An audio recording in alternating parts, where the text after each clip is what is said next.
É porque tem um momento que você não deu certo ainda. E é esse a janela, cara, que eventual. Hoje você não vai conseguir refletir sobre isso mais. Porque agora, pô, você já não tem mais medo. Você construiu esse negócio desse tamanho.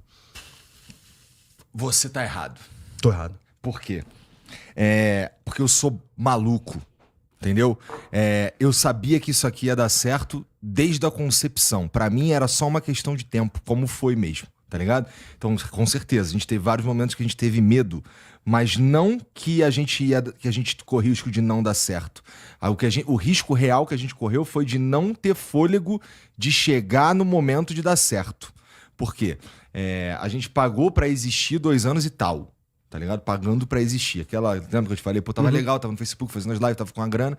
Então, a gente gastava dinheiro a gente bancava o bagulho aqui mesmo. 2 anos e pouco. Pra nós, era só uma questão de tempo. Isso é maluquice. Eu não sei te falar se eu tinha... Assim, na minha cabeça sempre fez muito sentido. Porque a fórmula é muito boa e tinha muito tesão envolvido. E quando tem muito tesão envolvido num projeto que é foda, então são os potenciais se encontrando e doideira, pau na máquina, vambora. Então eu juro pra você, meu irmão, se fosse pra fazer algum bagulho na Globo, por exemplo, não, eu até ia, mas não pra fazer o Flow, pra fazer outra coisa. Não dá pra fazer o Flow na TV. Tipo, primeiro que eu preciso de uma janela de tempo que não tem na TV. Segundo, que eu uso uma linguagem que não combina com a TV. Tá ligado? Então, assim, e isso daqui é meio que a minha alma. E essa é a parte mais legal do meu dia, tá ligado? Poder estar aqui conversando com alguém que eu considero foda. Então, eu sabia que se alguém me oferecer... Lá no começo... Inclusive, lá no começo, tentaram comprar nós, pô. Porra, é isso. Inclusive, mas eu só não queria ficar de doido sozinho. É porque eu falei que eu queria fazer um banco, eu só queria provar que tem gente mais... Você só caiu no bait. Não, somos dois. Eu me identifico quando você fala. Eu fiquei falando, todo mundo ia falar assim, a audiência inteira tá ouvindo, falando, cara, esse maluco é retardado. Aí eu só queria provar que não sou só eu. Claro que não, cara. É que tem gente assim. Você tava falando do quando você falava pras pessoas que você queria ter um banco, as pessoas te achavam maluco. Cara, quando eu falava pras pessoas que ia fazer um podcast, as pessoas falavam que isso não ia dar certo, que não dá dinheiro, etc. Tá e agora o que a gente consegue fazer? Você olha pra esse lugar aqui, não tem nada fabricado no Brasil quase, sabe? É verdade. É isso, se pegar tudo aqui vai estar escrito Made in China. Uhum. Agora, quantos malucos tem igual eu e você que estão dispostos a industrializar o país, cara? Tem um monte. É isso que a gente precisa convencer as pessoas. Então, quando eu criei o VP, eu criei com essa mentalidade. Falei, cara, um dia essa galera vai confiar em mim pra caralho, porque eles vão ter confiado o dinheiro deles, vai ter rendido pra caralho. E daí eu vou virar pra eles e falar, beleza, agora tem mais 200 malucos igual a mim. Pra gente multiplicar a capital, você vai lá e vai investir. Vai dar errado eventualmente. Porque tem um monte de cara igual a gente que não tá disposto a largar o osso, mas o cara vai tentar e não vai conseguir. Mas se a gente conseguir convencer, cara, 3, 4% da população a colocar dinheiro nesses caras, o Brasil vira outro. E não precisa, não tô falando de eleger presidente da República nem nada. A gente precisa o seguinte, cara, dinheiro pra um cara que fala, velho, eu vou construir um microfone desse no Brasil. Esse cara, ele é tão doido quanto a gente, só que tem potencial hoje, sabe? Não tem esse cara só no mercado financeiro, só no mercado de mídia. Acho que a gente precisa fazer a população entender que esse cara tá se fudendo no Brasil.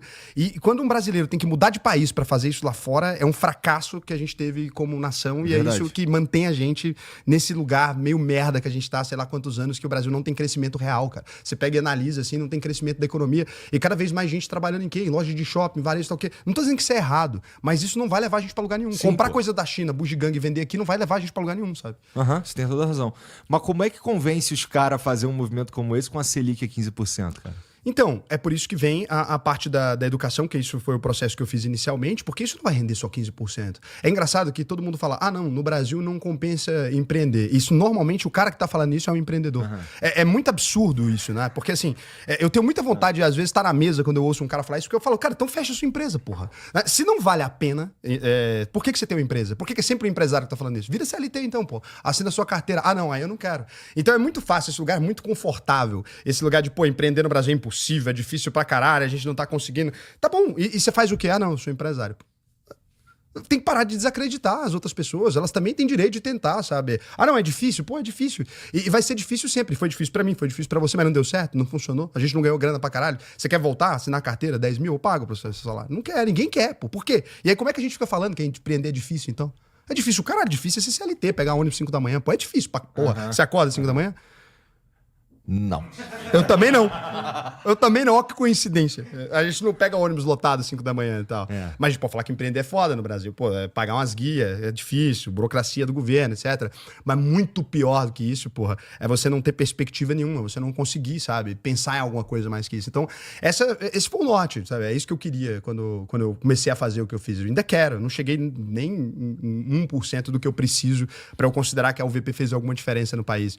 A gente ensinou, sei lá, 50 mil pessoas a investir e tem essa mentalidade hoje. Agora a gente está procurando os projetos. Acho que a partir do ano que vem a gente deve começar a procurar esses projetos para a gente fazer investimento, colocar essa galera, fazer umas rodadas. Galera, mostra para mim um projeto de industrialização. Não precisa, eu não tô falando que eu vou mudar o país inteiro, sabe? Mas eu acho que se a gente tiver essa visão, eu começo a fazer diferença porque outras pessoas vão querer me copiar.